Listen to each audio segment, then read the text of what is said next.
What if one DM, what if one open house, what if one cold lead on a Tuesday afternoon didn't just stay as a one lead?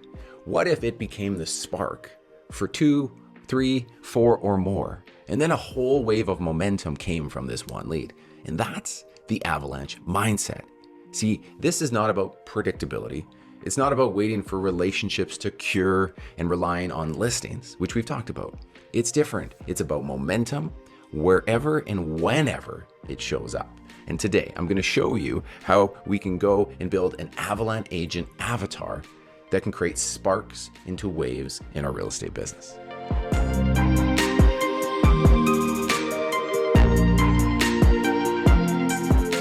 Hey everybody, welcome back to another re-education experience. I'm your host, Darren Langille. As always, today I'm doing a solo episode, and we have been exploring our series of the 5 Realtor avatars, the 5 different business identities that you can build a business by design, not by default. So far, you guys, we've covered a couple things. We've covered the listing domination. This is the structured, very predictable way of controlling listings and using listings to go and grow your business. So that avatar was a few episodes ago. Then last time we talked about the revenue for life agent.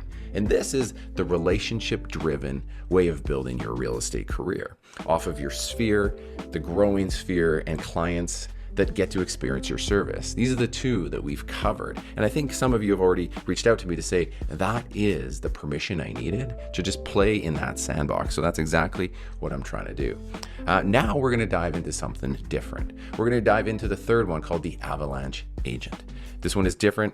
This one's less restrictive. This one's not super tidy like we've talked about, and it's not very predictable. So you might be thinking, is this even for me? Is this even a business plan? I'm going to tell you it is, and I've ran half a decade of my business using this. But the question is it the right for you? Is it the right alignment that creates the rocket fuel that you need in your business? So today we're covering the Avalanche Agent. Just like this picture here, we want to think about this as your spark. This is that one lead opportunity that can spur into more. So let's dive into this so I can give you some clarity around this distinction, right? But let's go back 2 episodes where it's fresh for you. A listing dominant agent, which is not this, builds leverage by design with the listing assets. One listing becomes 2 or 3 or more because that's the system they build. It's specifically focused on the listing asset. And if you missed that episode, go back to the 20 or 30 minutes and you can go deep to see where I suggest you build and adjust if that does scream like it's the business for you. So that's what the listing domination is. It's a true system around the asset itself. Now, the revenue for life agent, it is all about compounding relationships. It's using the compounding effort to nurture and further relationships, oftentimes with your past clients. And then your SOI, your sphere of influence, becomes that engine that runs year after year. So the SOI is the engine, which is different than the listing asset, which is your engine. The Avalanche Agent, well, this is different because we take any lead, no matter where it comes from, and then we just squeeze it. We squeeze every ounce of momentum from it. So this one, when I think about it, the engine is the momentum, right? It's that one lead that can spark more, all right? It's about sparks. It's random. They're messy. They're all over the place. They're not perfectly timed out like we have done in the last 2. And if you chase these leads relentlessly, if you nurture them properly and connect the dots, those sparks don't just fizzle out. They truly snowball like the picture I had, where it grows and builds and compounds for you. But to do this, you guys, there are 2 keys. 2 keys that most agents need to have in case the Avalanche Agent is the one for them. I often say Avalanche Agents are like a dog with a bone, right? When it comes, you get excited and off you go. So number 1 is relentless intention, right? You don't let a lead die ever. This is a different mindset than a listing dominant agent or a revenue for lifer who is really focused down those two paths we've already talked about. The second part that is a key, because I ran this for 5 years, is you need flexibility to ensure you can do this, right? You need flexibility to jump when the momentum does show up, when the lead comes up, when the inquiry comes your way, that you can jump and run, right? And so it's freedom of schedule. For me, when I did this, the best part of my career when I was growing before I turned to a listing dominant agent was in this Avalanche world. I was the dog with the bone. And when I had this intention switch where I said that lead comes in and I'm going for it. I had one kid, newly married. Now I have 3. Right, so the difference in my lifestyle and the freedom of schedule would not allow me to, if I wanted to chase the Avalanche Agent. But there was a season in my life that it did so well for me, and I built a business that was incredible. So this combo, right, this is why sometimes Avalanchers who embrace this are rare, because it's got to be seasonal to their life. But when you do show up, they do explode. And it was those years that my career just went poof, because I just went and created those sparks and turned them into the waves. So all right, let's dig into kind of how, the what and then the how, right? We're going to break the Avalanche model down into 4 principles that you can wrap your head around to see if this is the right business by design for you. So principle number 1, you guys, I call it the momentum mindset. So this is simple. If you're writing anything down, it's 1 does not equal 1, right? 1 lead does not equal 1 lead. See, every conversation for the Avalanche agent is the fuel of that engine. You don't need to measure leads just one by one. You measure them one to many, meaning what am I doing with one of these to not only capture and nurture it, but this one of these is the spark for more. What can I do to build momentum, not just handle the one that came in? The second part of this, if you're going to be an Avalanche agent, is this track everything mentality. See, if you're going to take one lead, which is cold, warm, came from wherever, and spark it into more, you got to imagine you have to be dialed in with your CRM, right? You live in your CRM. Every DM, every open house client, every not yet, looking to buy or sell goes in here, because these sparks, like if you've ever seen Survivor and they try to get a little spark on the fire, it is a bit fragile, right? You need to spark it, you got to nurture it, you got to do the right things. So if we don't track them, place them somewhere, tag them, you're going to lose them. So if you're not a track everything type of agent and this feels exciting for your path, the CRM adherence is going to be one of the major hurdles for you to ensure that you don't let these sparks die off everywhere you're trying to get them. We don't want to do that for you. Principle number 3 with the Avalanche Agent is this nurture relentlessly, again, add on to the mindset. See, it's these seeds that we have that create conversations, right? But then it's not done. The money for the Avalanche Agent is the tracking and then the nurturing, which means just bringing value and furthering the relationship every chance you can. Avalanche agents will bring that consistency. It helps them raise their status with this lead, and then the follow-up over time, when the timing is right for them, you can put pieces together. So I need you to think about this concept. This is different than the sphere of influence or the listing dominant, where you might have more credibility coming in. The Avalanche agent is kind of getting sparks all over, and you haven't quite seen the flame grow yet. So you need to make sure you're nurturing relentlessly to do that. Now, the 4th principle I want you to talk about is this really cool matchmaker mentality. Avalanche agents, they connect the dots because each one of these is a spark that is flamed up, right? And your job is to say, how can I be a matchmaker to connect these? Because you're with a dog, you're like a dog with a bone. You don't know where it's going to work out. You don't know where it's going to take you, but you're running. You track relentlessly, you nurture, and then you're using all these dots and you're trying to connect them, right? I use this term like, do you have a number, right? So when you talk to a potential anybody, you'd be like, do you have a number? I know you're not looking to sell right now, but do you have a number that like you and your wife would sell for in the event that I had a buyer for you, full cash, ready to buy it on your terms and in your timelines, right? That little bit of answer to say, yeah, I know we're not looking to sell, but, if we could get this price, we've always had our eye on that part of the city, and we'd probably make I'd love you to reach out to me, right? I just met somebody. Let me connect you, right? If you met Johnny, who's a dentist in this side of the city, and you realize that Sally over here sells medical things for the dental industry, you're like, I don't know how these things are going to connect, but all of a sudden they do. If you track and follow up, the matchmaker mentality is bringing people together, and you never know where these leads can go. right? That one open house visitor that you had.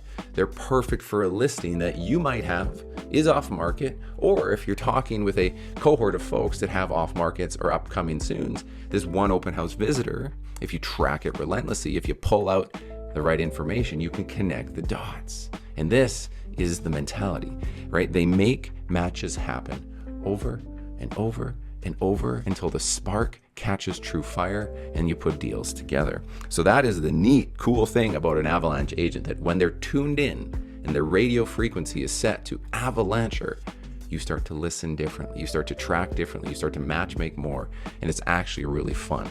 All right, so let's talk about the how. All right, I got a few steps that we can walk through. The first one is auditing your baseline. I need you to ask yourself, it's this first question, is what percentage of your business today came from sparks you chased versus structured systems, right? Because there's going to be a percentage that are from your systems, I hope, right? Whether that's your minimum viable product with your sphere. Maybe this is the standard level of work you do to launch every listing, right? But what percentage of your business truly comes from sparks, the randomness, the DM, the open house visitor, the sign call, the Realtor.ca lead, whatever that might be, versus structured systems, right? It's versus the random. I just want to see if you can figure out which percentage goes where, so you can see how many sparks you truly are chasing right now, or not, right? And then go into the second question. Did your last 5 leads, not deals, leads, create any further opportunities for you? So did the leads create something more, right? And you go back through, right? Go back through your emails, go back through however you generated lead flow, any new contacts that you got to the point of conversation. Did any of them spark more? Did you learn enough to get more out of it, or did it stay very surface level? And maybe you remember that this was one that you knew was gonna be a good opportunity for you, but you've left it. You've left that spark kind of just dwindling away. And I want you to audit your baseline, okay? The second part of this is, then we need to recognize the sparks themselves, right? So if you've audited it, well, where are they? Was it coming from your own buyers, right? Was it coming from your own listings, right? Was it coming from other agents' listings that you did open houses on? Was it doing from your open houses, community events? Was it coming random DMs from your social media posts for people you haven't met yet? See, even the deals you didn't do and the sales in your neighborhood are opportunities. So the question is, do you know where, not just the percentage, these little sparks are coming from in your business? Every one of us does this differently. Every one of us converts at a different way. Some of us are more comfortable in front of the door, behind the camera, at an open house, networking and being the show, being the one that's like the most vocal in a network group. I don't know, but there's a set of sparks that work for you, and I need you to figure that out. The third one here is we got to act quick, right? Just like those sparks that are created, the momentum that could come can dwindle, could perish, just like a bad apple on the counter for too long. You can't wait 2 weeks, 3 weeks, 4 weeks to follow up when you're ready. Because these are sparks, they've came randomly. The Avalanche agents generally drop what they're doing and chase while the spark is hot, right? I can always think back to this coffee meeting that I had a Realtor.ca typical online lead that came in on one of my listings. And oftentimes if I was getting busy, I would just kind of like try once, shoot an email or two and not try harder. I would maybe shoot them a text because if the lead came in with a sell, but I wouldn't always call, right? I'm sure you felt this that way. Eventually there was this lady named Amanda, no idea. And I just said, I'm going to be a dog with a bone for the first time.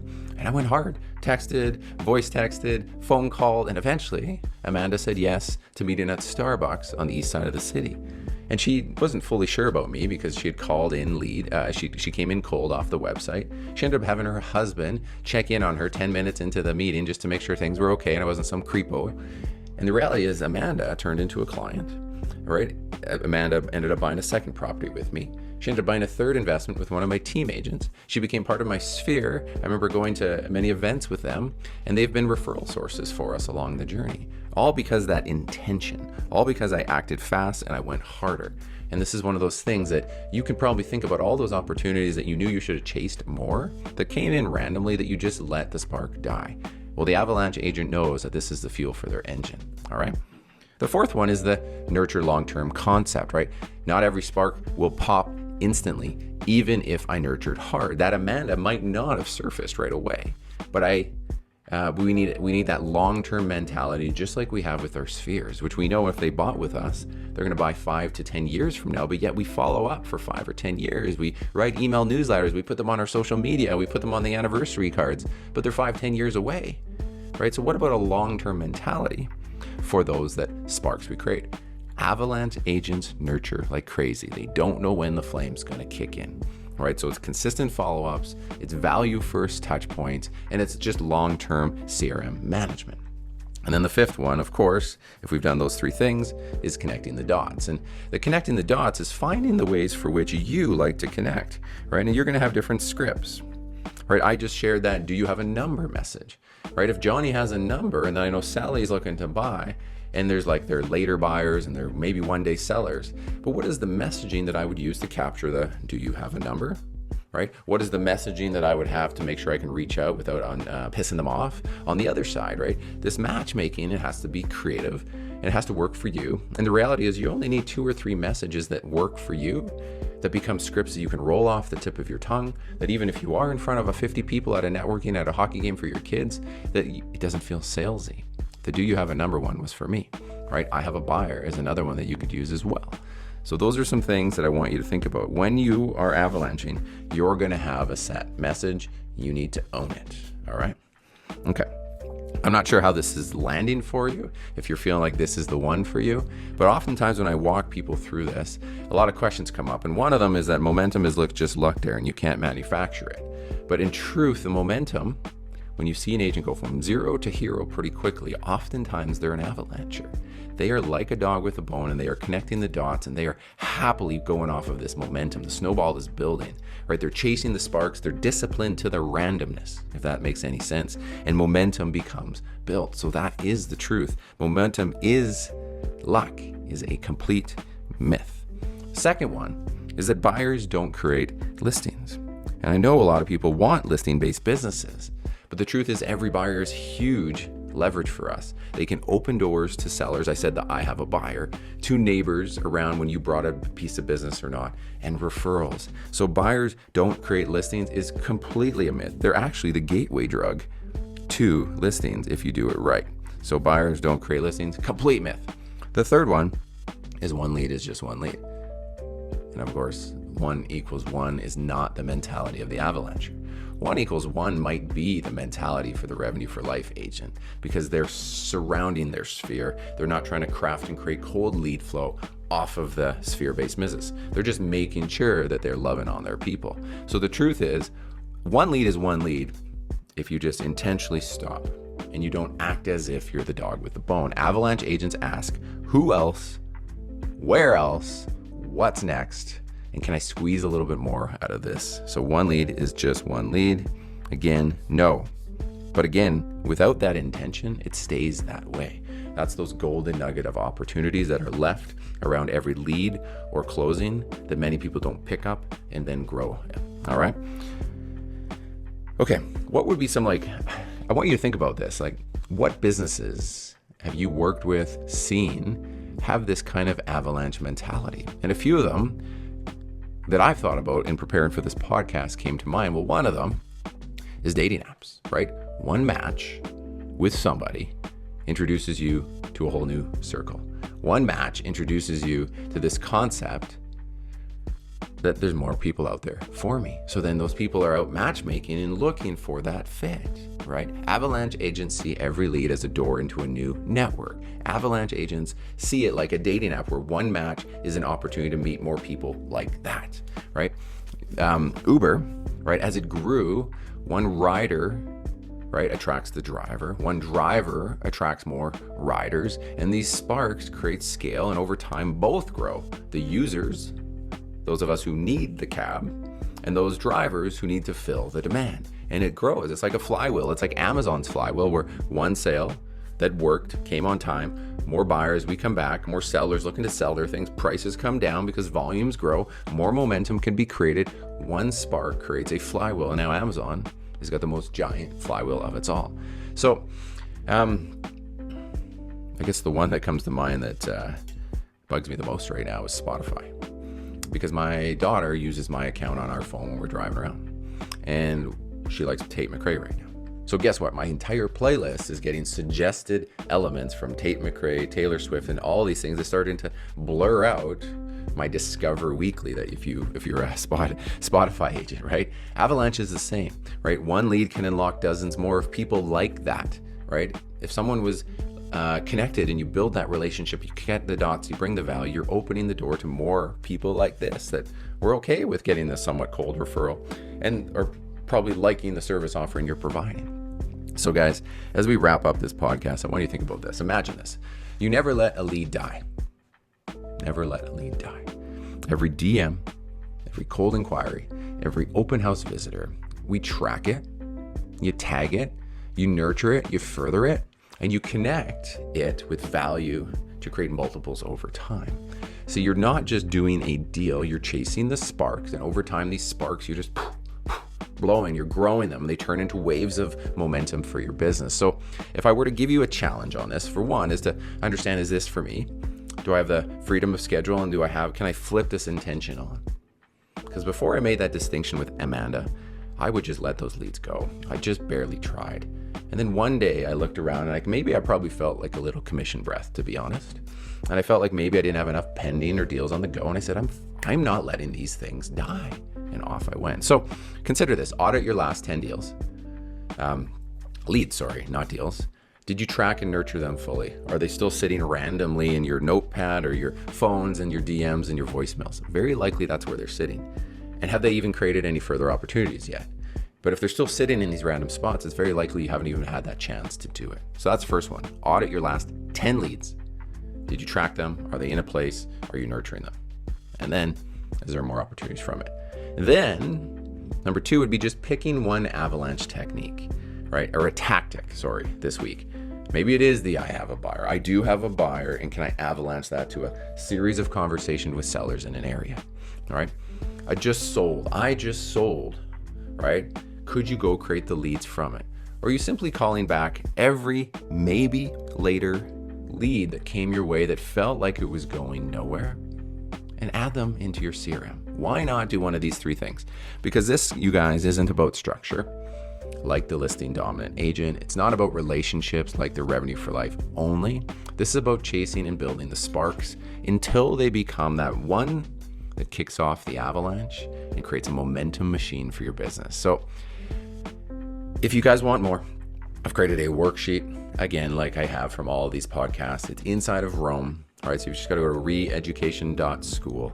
And inside of Rome, there's calls to actions everywhere to join Rome. And that is a huge online resource, a hub, a league, whatever we want to call it, where you can go in and find all the things. I'd love for you to be a part of that. Plus, you also get notified when I drop new things into it as we go, and I do live workshops or more podcasts like this. Either way, it's just a free resource that I'm just providing for you. This is where you can help install these Avalanche systems into your business or further build that momentum that can be unavoidable if you choose. So, because Avalanche Agents, friends, they don't wait for luck. They create it. Go get into that. I hope to see you next week. Next week, we will be talking about the 4th avatar, which is the investor agent. Thank you once again. Have a great day. Share this with somebody. Make sure you subscribe. Drop me a review. I'd love to know. Thanks so much. Talk to you soon.